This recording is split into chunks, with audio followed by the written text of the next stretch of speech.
এই যে আমাদের সামনে কুরবানি চলে আসছে, লক্ষ লক্ষ মুসলমান নরনারী আমরা আল্লাহ পাক রব্বুল আলামিনের সন্তুষ্টির জন্য আমরা কুরবানি করব।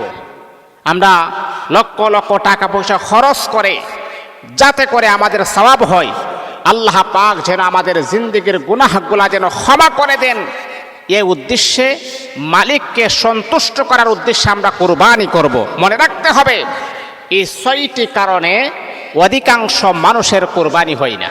নাউজুবিল্লাহি মিন যালিক। ওই ৬টি কারণ যদি আপনার ভিতরে পাওয়া যায়, হ্যাঁ বাবা, দিলের কান লাগিয়ে কথাগুলো শোনেন, কারণ যেহেতু এখন কোরবানি চলে আসতেছে, আর বেশি দিন বাকি নয়, যেহেতু আমরা কোরবানি দিব আল্লাহ পাক রব্বুল আলামিনের জন্য আমরা কোরবানি দিব। যদি কোনো ব্যক্তির মাঝে এই ৬টি কারণ থেকে যে কোনো একটা কারণ পাওয়া যাবে, ৬টা কারণ লাগবে না, ৬টার থেকে যে কোনো একটা এই বদ অভ্যাস পাওয়া যাবে, ওই ব্যক্তির কোরবানি কখনো গ্রান্টেড হবে না, কবুল হবে না। কারণ আল্লাহ বলে, বান্দা তুমি যে পশুটা জবাই করো সেটার রক্ত মাংস আমি আল্লাহর কাছে যাই না, ওয়ালাকি ইয়ানালুহু তাকওয়া মিনকুম, আমি আল্লাহর কাছে তোমার তাকওয়াটা যাই, তোমার পরহেজগারিটা যাই, তোমার নিয়তটা আমি আল্লাহর কাছে যাই। আল্লাহ পাক রব্বুল আলামিন বলে, বান্দা আমি আল্লাহর কাছে মাংস দেই না, আমি আল্লাহর কাছে রক্ত যাই না, আমি আল্লাহর কাছে কোনো কিছুই যাই না, শুধু শুধু তোমার তাকওয়াটা আমি আল্লাহর কাছে যাই। হে বান্দা, তুমি কোন উদ্দেশ্যে আমি আল্লাহ পাক রব্বুল আলামিনের জন্য কুরবানি করতেছো রে বান্দা, তোমার নিয়তটা কিন্তু আমি আল্লাহর কাছে যাই। বন্ধুরে আমার শোনেন, ওই ৬টা বদঅভ্যাস যদি কোনো ব্যক্তির মাঝে তাকে আপনি লক্ষ টাকা দিয়ে যদি আপনি কুরবানি করেন, আল্লাহর কসম, আল্লাহর কসম, আল্লাহর কসম, আপনার কুরবানি কখন আল্লাহ পর্যন্ত পৌঁছাবে না। ওই ৬টা কারণে আপনাদের কুরবানি বাতিল হয়ে যায়। এই জন্যে বাবা, এই ৬টা কি এমন বদঅভ্যাস যার কারণে আমাদের কুরবানিটা নষ্ট হয়ে যায়, যার কারণে আমাদের কুরবানিটা বাতিল হয়ে যায়? এই ৬টা কারণ অবশ্যই আমাদের জানা দরকার আছে না নাই? যারা কুরবানি দিবেন, যারা শরীকে কুরবানি দিবেন, আমি আপনাদের পায়ে হাত রেখে বলি, এই ৬টি কারণ জেনে শুনে আপনারা কুরবানি দেন। যেহেতু এখনো গরু কেনার টাইম হয় নাই, এখন টাইম হয়ে যাচ্ছে, এই ৬টা কারণ যদি আপনার ভিতরে পাওয়া যায় তাকে বাদ দিয়ে দেন, একা একা প্রয়োজনে কুরবানি দেন। ১ নাম্বার হলো, মনে রাখতে হবে নিয়তের মাঝে যদি গরমিল থাকে, নিয়তের মাঝে কি যদি গরমিল থাকে, ইন্নামাল আমালু বিন্নিয়াত, এই হাদিসটা বুখারীর ভিতরে ৬ থেকে ৭ বার এসেছেন। মানে প্রত্যেকটা আমল কিন্তু নিয়তের উপর নির্ভরশীল। আপনার নিয়ত ঠিক মানে সব ঠিক। নিয়তের মাঝে বেজাল আছে, আপনার সব কিছুর মাঝে বেজাল আছে। আপনার নিয়তটাকে একেবারে পাকা পুক্ত করতে হবে, নিয়তটাকে একেবারে সহি করতে হবে, নিয়তটাকে একেবারে অ্যাক্টিভ করতে হবে, তা না হলে আপনার লাইফে অনেক বড় ক্ষতি হতে পারে। আর কুরবানির বিষয়ে একেবারে আপনার সুলিট নিয়ত থাকতে হবে। যদি নিয়ত থাকে, হ্যাঁ মেয়েটাকে বিবাহ দিলাম, মেয়ের বাড়ির লোক সকল আসবে, যদি তারা জানে না যে আমি কুরবানি দেই না, তাহলে আমার মান সম্মান হানি হতে পারে না, একটা নাম দিয়া দিই, তা মানুষ আমাকে কি বলো যদি এখন কুরবানি না দিই?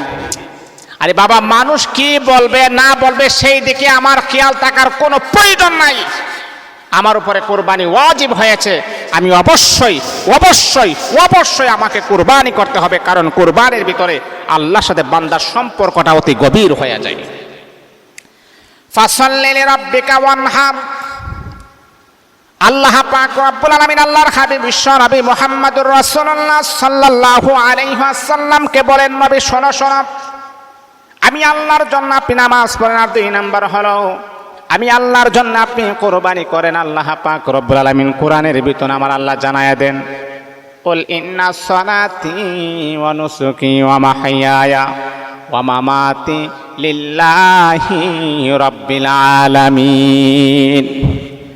আমার নামাজ, আমার কুরবানি, আমার জীবন, আমার মরণ শুধুমাত্র কেবলমাত্র আল্লাহর জন্য হতে হবে।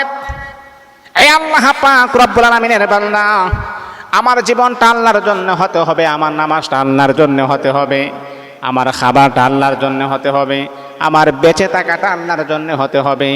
বাবারে, কতদিন দুনিয়ার জমিনে বাঁচবো আমরা জানি না, আমাদের এই পুরাটা লাইফ, পুরাটা জীবন আল্লাহর জন্য হতে হবে। তাহলে ১ নাম্বার হলো ৬টা কারণে যে কুরবানি হয় না, এর ভিতরে ১ নাম্বার হচ্ছে নিয়তের মাঝে যদি বেজাল থাকে। নিয়তটাকে একেবারে সহি রাখবেন। যদি নিয়তটা যদি গোস্ত খাওয়ার জন্য হয়, কোরবানি শেষ। নিয়তটাকে একেবারে সহি রাখবেন। অনেকে আছে কি জানেন, অনেকে জিজ্ঞাসা করে যে ভাই কোরবানির গরুটা কত দিয়ে নিয়ে আসছেন? 1,82,000 টাকা দেয়া। হ্যাঁ, আপনি তো লস খাইয়া ফেলছেন। যে কোরবানি দিবার জন্য আসছে, নিয়ে আসছে কোরবানি শরিক দেয়, তার মনটা খারাপ হয়ে যায়। হ্যাঁ, লস খাইয়ে ফেলছি। এই যে আপনি যে মনটা খারাপ করে ফেলেছেন, আপনার কোরবানি বাতিল হয়ে যাবে। কারণ লস হোক আর লাভ হোক, আল্লাহ পাকের সিদ্ধান্ত, আপনার উপরে কোরবানি ওয়াজিব। আরে বাবা, আপনি 30,000 টাকা বাগে পড়েছেন, 35,000 টাকা বাগে পড়েছেন, 45,000 টাকা বাগে পড়েছেন, আপনি আল্লাহর জন্য দিয়েছেন। লাভ হোক আর লস হোক, এতে কোনো সমস্যা নাই। আমি তো গোস্ত খাওয়ার জন্য দেই না, মালিককে খুশি করার জন্য আমি দিলাম। আমার লস হইলে কি হয়েছে, আবার লাভ হইলে আমার কি হয়েছে? যারা এই রকম সিদ্ধান্ত নেন, যারা মন খারাপ করেন, তাহলে বোঝা গেল আসলে আপনি তো গোস্ত খাওয়ার জন্য করতেছেন, আল্লাহকে খুশির জন্য করেন নাই। আল্লাহকে খুশির জন্য করলে তো লস হোক আর লাভ হোক এই কথা কখনো বলতেন না। আর এই কথা বলার অধিকার আপনাকে কে দিয়েছেন যে লস হয়েছে আপনাকে, লাভ হয়েছে আপনাকে? আল্লাহর জন্য আমি দিচ্ছি, আবার লস হোক আর লাভ হোক, সমস্যা কি? তাহলে 1 নাম্বার হচ্ছে নিয়তটা সহি থাকতে হবে, আর এরকম কথা বলা যাবে না। 2 নাম্বার হচ্ছে আমরা যাদেরকে শরিকদার, যাদেরকে নিব, যাদেরকে আমরা অংশীদার হিসেবে, কারণ একটা গরুতে, একটা মহিষ, গরু, ওট, দম্বা, এইগুলাতে 7 জন লোক নেওয়া যায়। 7 জন মানে বেশি তো হলে 7 জন, 6 জনে করতে পারেন, 5 জনে করতে পারেন, 4 জনে করতে পারেন, 3 জনে করতে পারেন, 2 জনে করতে পারেন, 1 জনে করতে পারেন, কিন্তু অতিরিক্ত 7 জন নেওয়া যায়। কয়জন নেওয়া যায়? 7 জন। বেড়া, ছাগল, দুম্বা বা দুম্বা মানে ছাগল, তারপরে হচ্ছে এইগুলাতে 1 জন। যেই কথাটা আমি বলছিলাম যে 7 জন অতিরিক্ত নেওয়া যায়, এর বেশি নেওয়া যায় না। 8 জনে নেওয়া যায় না। 6 জনে করতে পারেন, 5 জনে করতে পারেন, কোনো সমস্যা নেই। 1 জনে করতে পারেন, 1 জন করলে তারও ভালো। তো যেই কথাটা আমি বলতেছিলাম, আপনি মনে করেন একা আপনার এবিলিটি নাই, একটা গরু কিনতে এখন 1.5 লাখ টাকা, 1.5 লক্ষ টাকার মতো খরচ হয়, অথবা 1 লক্ষ টাকা লাগেই। আপনার তার এতটুকু 1 লক্ষ টাকা কেনার আপনার এত সামর্থ্য নাই। আপনি কুরবানি দিবেন, আপনার উপরে কুরবানি ওয়াজিব হয়েছেন, কিন্তু এত টাকা তো আপনি দিতে পারতেছেন না। তাহলে আপনি শরিকদার একটা লোক লাগে, যেই লোকটা নামাজ পড়ে না, যেই লোকটা রমজানে রোজা রাখে না, যেই লোকটা আল্লাহর সাথে তার কোনো তাআল্লুক নাই, সম্পর্ক নাই, এইরকম বেনামাজির সাথে কখনো কুরবানি আপনি দিবেন না। আরে বাবা, সে তো নামাজই পড়ে না, তাহলে সে কুরবানি কি হক বুঝবে?